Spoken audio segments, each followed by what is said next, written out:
สัทธาเทวะมนุษย์สานังพุทโธภควาติสวากขาโตภควตาธัมโมสันติติโกอากาลิโกเอหิปัสสิโกโอปนะยิโกปัจจัตตังเวทิตตโปวิญโยหิติสุปฏิปันโนภควโตสาวกสังโฆปุจจุปฏิปันโนภควโตสาวกสังโฆญาญาปฏิปันโนภควโตสาวกสังโฆสามิจิปฏิปันโนภควโตสาวกสังโฆญาติตังจัตตาลิปุริสายุคานิอัฏฐาปุริสาปุคลาเอสะภควโตสาวกสังโฆอาหุไนโยปาหุไนโยทักขิไนโยอัญจลิกาลนิโยอนุตตะลังปุญญเขตัง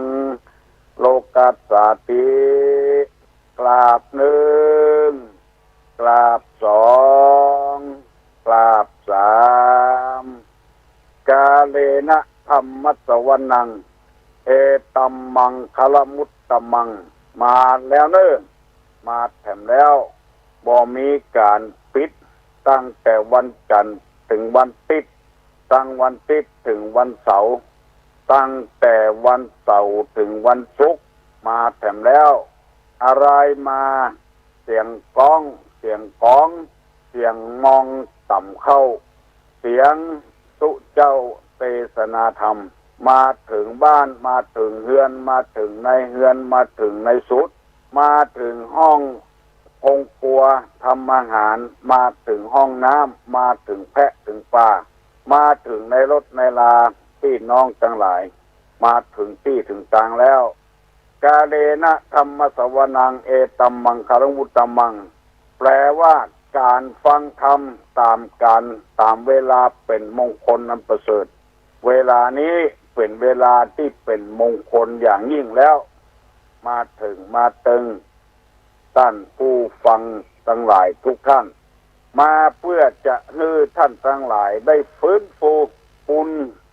บารมีของตัวเองเพื่อบ่ให้ท่านได้ตุกใจบ่ให้ได้เครียดบ่ให้ได้โศกเศร้าเหงาหมอง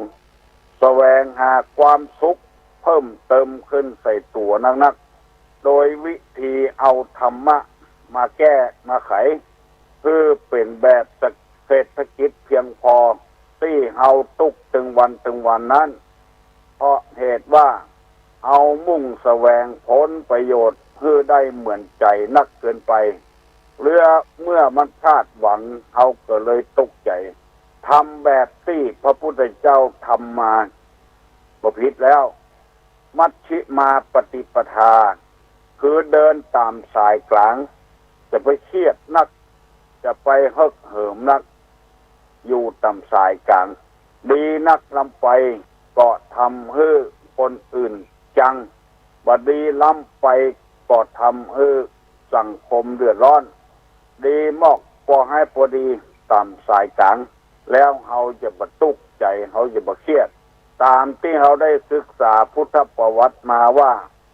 ก่อนที่พระพุทธเจ้าจะตรัสรู้มี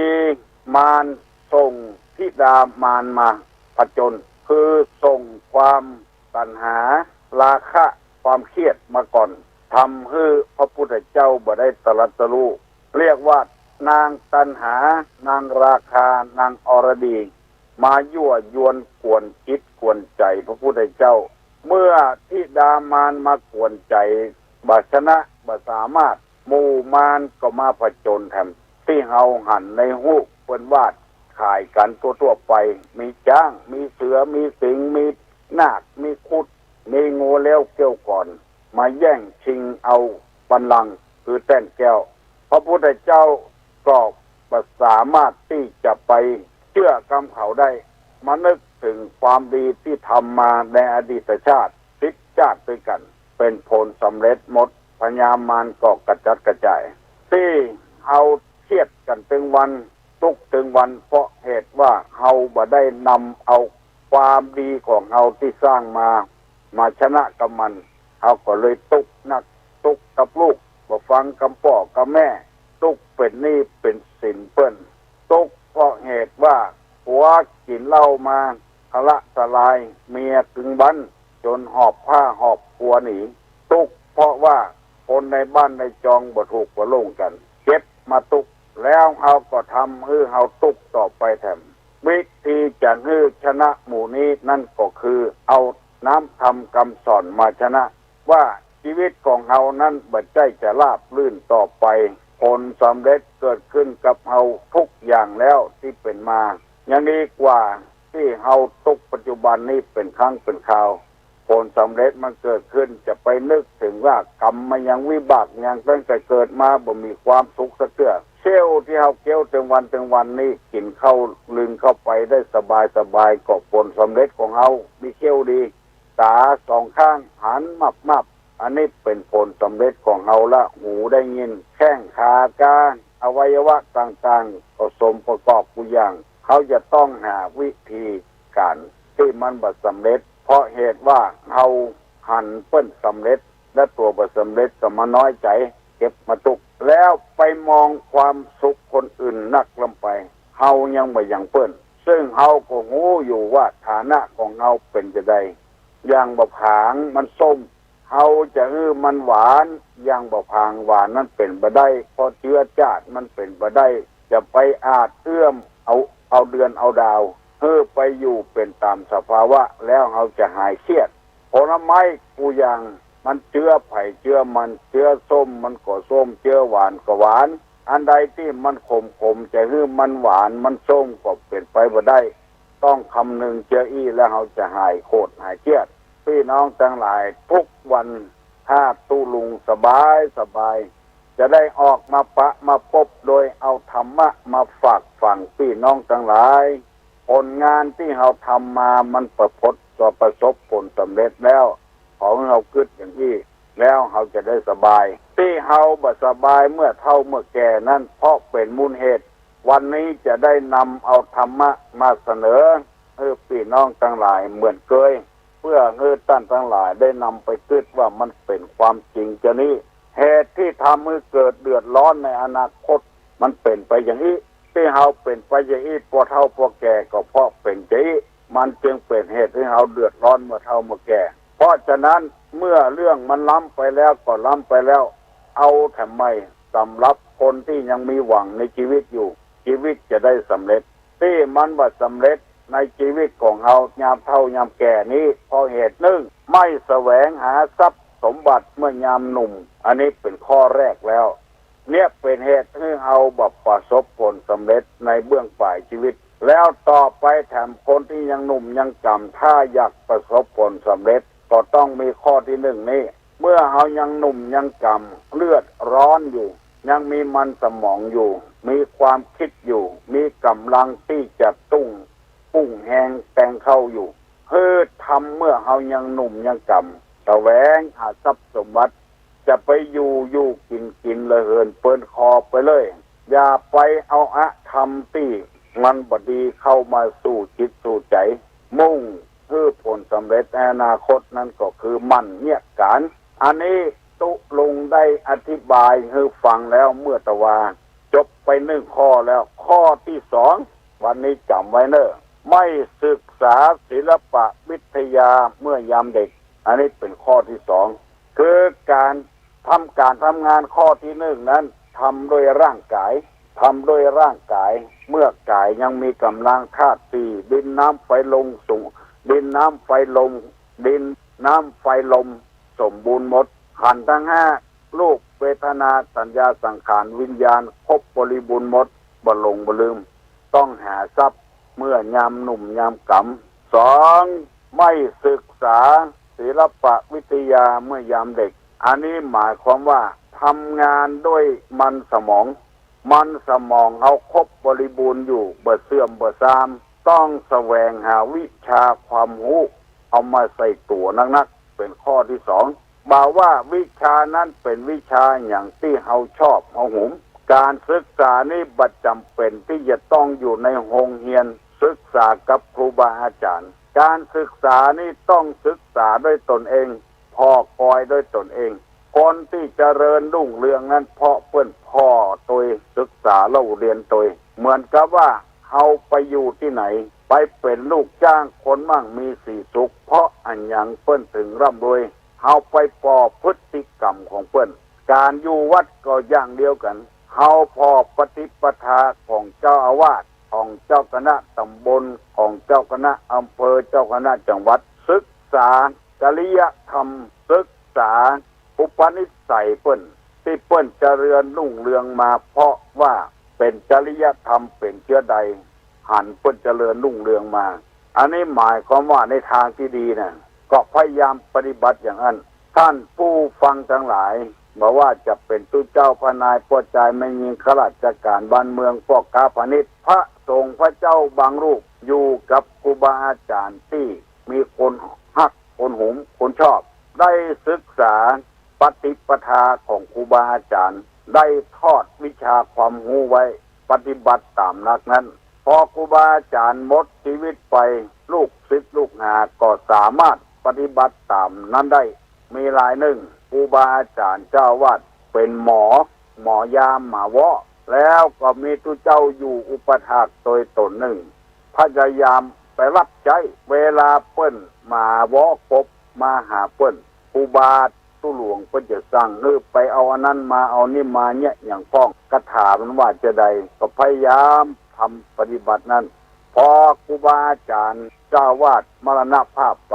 ตุเจ้าที่อยู่แทนนั้นก็ปฏิบัติตามปฏิปทานั้นเกิดเป็นตุเจ้าที่ยาหมาวอขึ้นมาเป็นคนที่สองเกิดขึ้นนี้เป็นตัวอย่างว่าต้องไปศึกษาเล่าเรียนในโรงเรียนศึกษาตามธรรมชาติการศึกษานอกโรงเรียนต้องพอต้องคอยเปิ้นพ่อแม่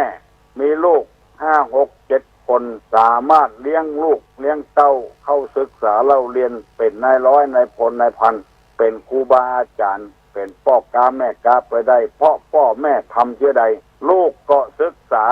แบบนั้นบางทีจบปริญญามาแล้วว่าได้เอาวิชาจากปริญญานั้นมาใช้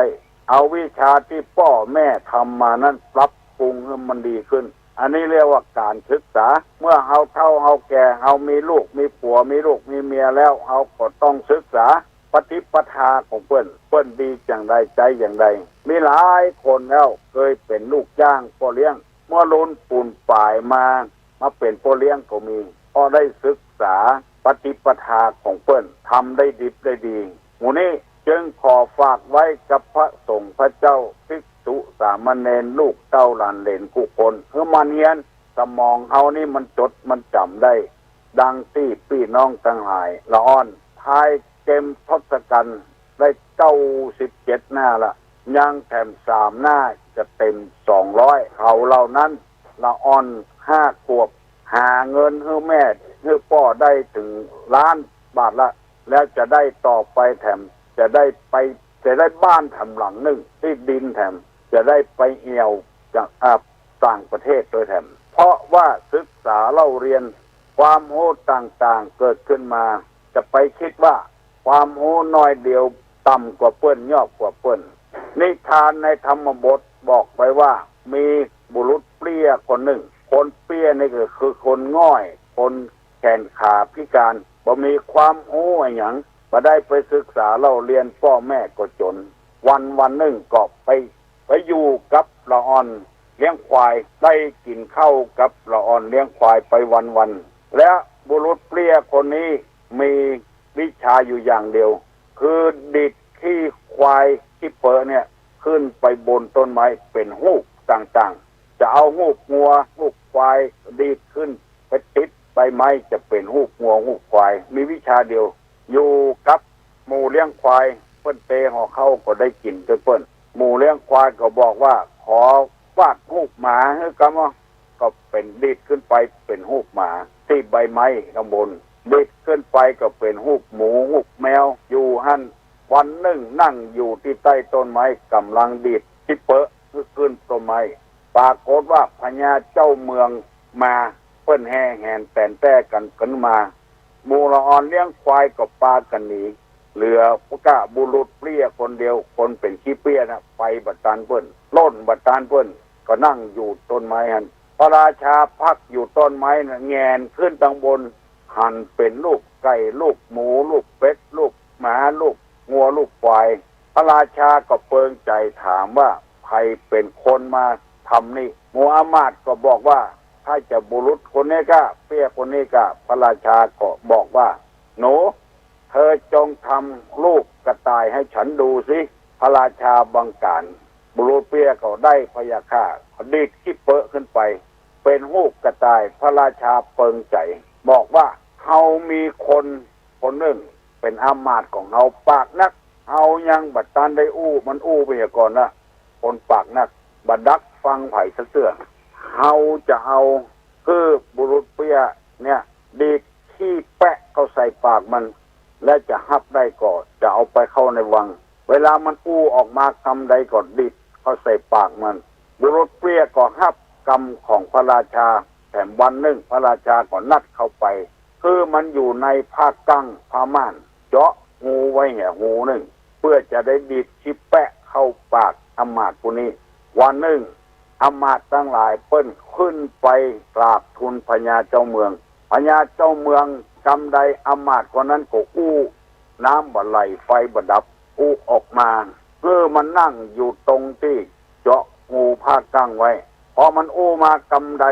บุรุษเปี้ยก็ดิดขี้แปะเข้าใส่จับปากมันพอดีเลียปากเลียคอแล้วก็ลืนไปกินไปนักแกก้ากินขี้แปะเข้าไปคำเดียวก็หน้ามืดตาลายห้ากลงโลเป็นขี้แปะประตูประเทียงก็เลยถามว่าอามาตย์เป็นอะไรไม่รู้พระเจ้าค่ะมันทราบเหมือนกับขี้แปะนี่พระราชาก็บอกว่าเจ้าเนี่ยกินขี้แปะไปเกิงเปียดละเลยก็บอกความจริงให้ฟังตั้งแต่หั่นเป็นต้นมาอามาตย์คนนั้นก็บอกปากนักซ้ำละเพราะท่านปากนักมันไปจึงได้กินขี้แปะตั้งแต่หั่นมาอามาตย์คนนั้นก็บอกปากนักวันนี้ตุลงนำมาเสนอได้2 อย่างที่1วิชาเดียวต่ออันพญาเจ้าเมืองบ้านหอเยือนเฮือนกับบุรุษเปี้ยคนนั้นแล้วงัวควายตัวแถมเพราะเป็นรางวัลที่ดีขี้แปะเข้าไปใส่ปากอามาตย์อันนี้เป็นอันหนึ่งที่มีวิชาความรู้อย่างเดียวสามารถเอาตัวเอาตนขึ้นได้2สำหรับคนที่ปากนักบ่รู้สึกตัวตุลุงอยู่ในโรงพยาบาลไปเยี่ยมกับหลวงพ่อองค์หนึ่งเป็นที่เคารพนับถือเฮาถามหลวงพ่อคนที่เฝ้าหันแตนมดบ่เปิ้นหลวงพ่อได้สกรรมเฮาถามไปกำใดหลวงพ่อก็จะปากมันก็ปากแตนเปิ้นมดพ้องบ่พ้องแตนเปิ้นประตกประเชียงกินยาอย่างใดเป็นจะได้หมอมาหากี่เตื้อมันแตนหลวงพ่อไปหมดคนเนี้ยถ้ามีอย่างสมัยก่อนมีบุรุษเปี้ยนี่ถ้าอย่าโดนขี้แปะละ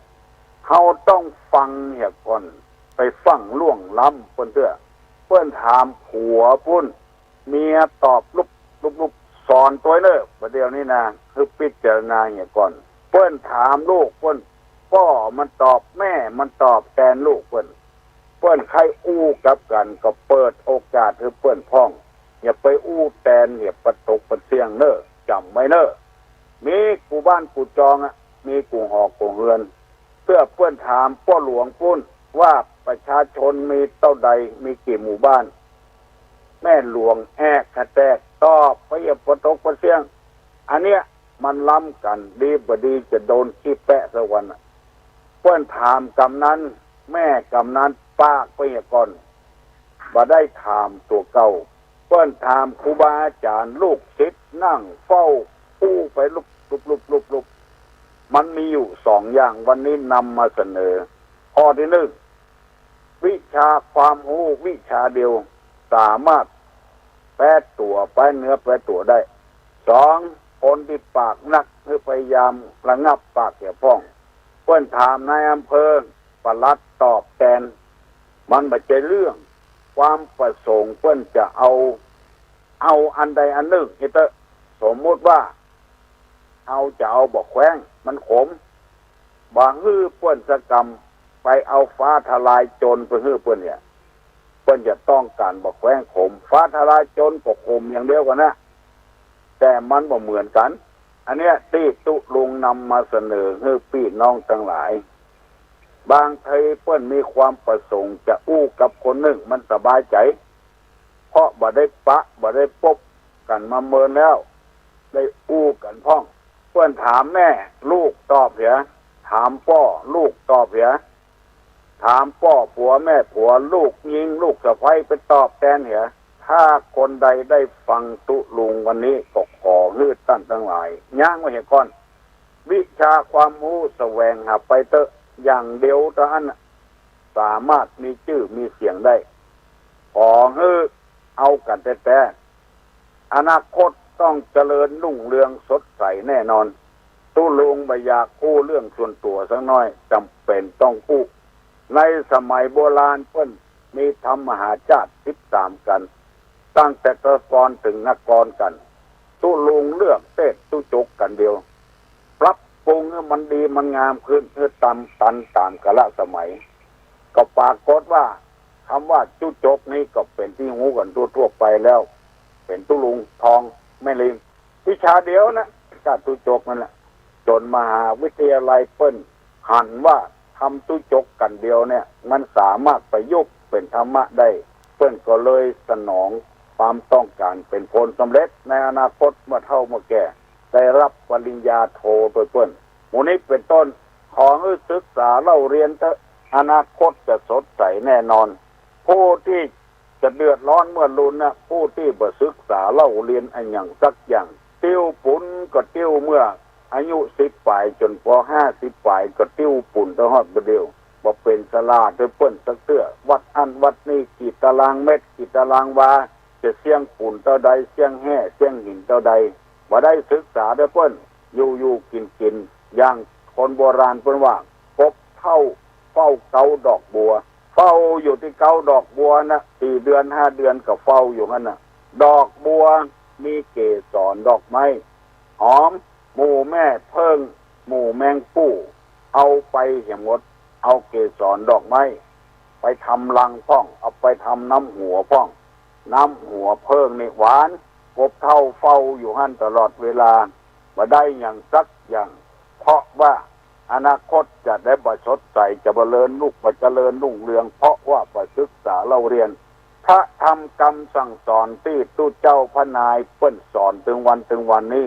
จากสถานีวิทยุต่างๆโดยเฉพาะสถานีวิทยุพระพุทธศาสนาจังหวัดเชียงใหม่ภายใต้การนำของพระเดชพระคุณท่านเจ้าคุณเทพวรสิทธาจารย์วัดพระธาตุดอยสุเทพออกตลอดคืนตลอดวันเลยเป็นธรรมะคำสั่งสอน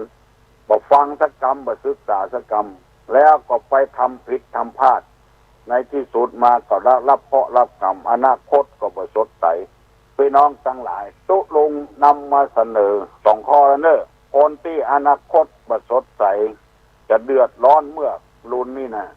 1เป็นคนบ่แสวงหาทรัพย์สมบัติเมื่อยามหนุ่มยามกำอยู่กินไปเป็นวันเหินเลินเล่อขึ้นล่อง2บ่ศึกษาเล่าเรียนศิลปวิทยาอย่างแปลงข้าวต้มกล้วยแปลงขนมจ๊อกต้องไปพอกไปกอยเปิ้นจะไปว่าบ่ปอกทำไปเตอะย่างบ่เหลือก็ถึงปอกกินพอใจขอฝากไว้อันนี้เป็นธรรมในทางพระพุทธศาสนาการทำงานนี้ใจร่างกายการศึกษาเราเรียนนี้ใจมันสมองไปพอกไว้คนปลูกลำไยตึงหดน้ำตึงใส่ปุ๋ยขายกิโลได้8 บาท9 บาทคนขายคนไปซื้อเอามาขายได้กำไรขายได้กิโล14-15 บาทลองกึดใจพอลองเฮาเนี่ยตึงปีได้9 บาทเขาเอาเฮามาขายกำเดียวได้ไป6 บาท7 บาทแล้วเมื่อถึง5 วันได้กำไรกิโล6 บาท10 กิโลก็60 100 กิโลก็600พันกิโลก็6,000เฮาได้9,000อย่างเก่าตึงปีใจใส่ดูแลมันแถมคนที่ทำงานมันสมองเนี่ยเป็นคนที่ร่ำรวยกล้าขายก็ ลายล่องต้องบ้านเตียวเมืองก็มีกำไฮอันนี้ก็ขอให้ปาการศึกษาเราเรียนพระธรรมมือในพระธรรมคำสั่งสอนกว่าที่จะมาถึงเฮานี่ไปแก้ง่ายๆทีแรกพระพุทธเจ้าจะบัดเทศเธอไปฟังแล้วพญาพรหมชื่อเท้าสหัมบดีพรหมมานิมนต์พระพุทธเจ้าจึงเทศมาถึงหูเฮาแล้วเฮาบ่ฟังแล้วอนาคตมันจะสดใสเจริญรุ่งเรืองเท่าใดปฏิบัติธรรมไปเถอะก็ออกไม่ออกที่เสนอมาเนื้อตุลุงฟังเนี่ยขออนุโมทนาสาธุตัวที่ท่านทั้งหลายสนใจในธรรมะคนอยู่ในศีลกินในธรรมเนี่ยเป็นคนที่มีความสุขกายสุขใจมีลูกน้องดีลูกน้องมีปฏิปทาเอาที่ครูบาอาจารย์ไปใจเจริญรุ่งเรืองขึ้นเขาจะสังเกตว่าบางตนบางองค์เนี่ยพอเฒ่าพอแก่คำว่า70 80บ่มีลูกศิษย์ลูกหาที่จะมาช่วยมาเหลือในยามเฒ่ายามแก่ซักผ้าก็ซักคนเดียวบิณฑบาตก็บินกินคนเดียวบ่มีลูกศิษย์ลูกหาช่วยเหลือเพราะว่าเมื่อยามหนุ่มยามกำบ่ศึกษาเล่าเรียนไอ้อย่างไว้มาเคร่งคัดอยู่ในศีลในธรรมลูกศิษย์ลูกหาใหญ่ขึ้นมาหนีหมดไปสร้างความเจริญที่อื่นบ่ได้เอาปฏิปทาของครูบาอาจารย์ไว้เพราะฉะนั้นก็ออกแม่ออกตุลุงนำมาเสนอให้ฟังลองพิจารณาไปเถอะมันจะถูกเท่าใดผิดเท่าใดก่อนแก้ไขเอากันคนเดียวไผ่คนเดียวมัน ของนี้กว่าที่เราจะได้ฟังนั้นมันเป็นของยากเอามาให้ฟังขำบ้านขำในเฮือนขำบนเฮือนขำในที่นอนในที่สุดขำห้องน้ำห้องส้วมไปแพะไปปากกับวิทยุไปตอยมาแผ่วนี้อะไรก็ยังบอกฟังเตื้อกับบ่ฮู้จะว่าจะได้ละบ่ฮู้จะห้องเพลงจะได้กันฟังแล้วโอ้ปัดปอนนะเด้อสปีติโยวิวัตจันตุสัพพะโลโกวินัสตุมาเตภาวะตวนตะลาโยสุขีติคายุโกภวะอภิวาทนาสีริสานิจังวุธาปัจจายิโนยัตตาโลธรรมาวัฏันติอายุวันโนสุขังปลัง